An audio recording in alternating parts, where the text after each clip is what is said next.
Certains sont adhérents depuis des années, d'autres le sont devenus plus récemment, mais tous partagent un point commun, celui de vouloir développer leur réseau professionnel. Ils étaient 300 au Monte-Carlo Bay à participer à ce rendez-vous des adhérents du Monaco Economic Board, placé sous le signe de l'avenir avec les futures missions, mais auparavant, place au bilan de l'année précédente. En 2017, nous avons fait 6 missions. Ça n'était jamais arrivé depuis l'existence du Monaco Economic Board.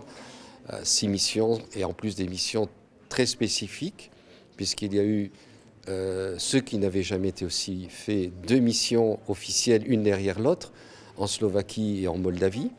Et ensuite, 3 missions en 3 semaines. Le programme 2018 s'annonce aussi très dense et très intéressant. Le premier semestre va être consacré, je dirais, sur l'Europe, plus précisément. Donc sur la Suède, parce que c'est une économie qui est à découvrir, qui est une économie différente de ce que nous avons, disons, en l'Europe de l'Ouest. Et puis l'Allemagne. L'Allemagne, c'est à la demande, en fait, ce qui est étonnant, de l'ambassade d'Allemagne qui voulait développer les rapports économiques entre Monaco et l'Allemagne.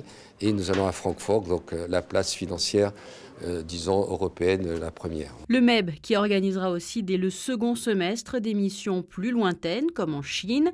Et avant de se plonger dans le calendrier 2018, des B2B ont été proposés pendant plusieurs dizaines de minutes aux adhérents. Parmi eux, Patrick Bini du centre hospitalier Princesse Grace. Écoutez, comme chaque fois que Monaco Economic Board organise quelque chose, c'est parfait. Et donc ces réunions nous ont permis de se rencontrer entre entreprises de Monaco, savoir ce que chacun fait et ce que chacun peut apporter à l'autre. Nous sommes très chanceux que le Monaco Economic Board nous fasse autant valoir à l'étranger. Et je dois vous dire que chaque fois que nous avons fait une mission, que ce soit au Kazakhstan, à Moscou, dans les semaines qui ont suivi, eh bien, nous avons trouvé des nouveaux patients pour l'unité de check-up notamment, et puis d'autres personnes qui sont venues se faire soigner au CHPG. À noter dans vos agendas, prochain rendez-vous justement dès cette semaine autour de la Russie le 9 février avec le consul de Monaco à Moscou, puis un ambassador's lunch sur l'Allemagne le 22 février.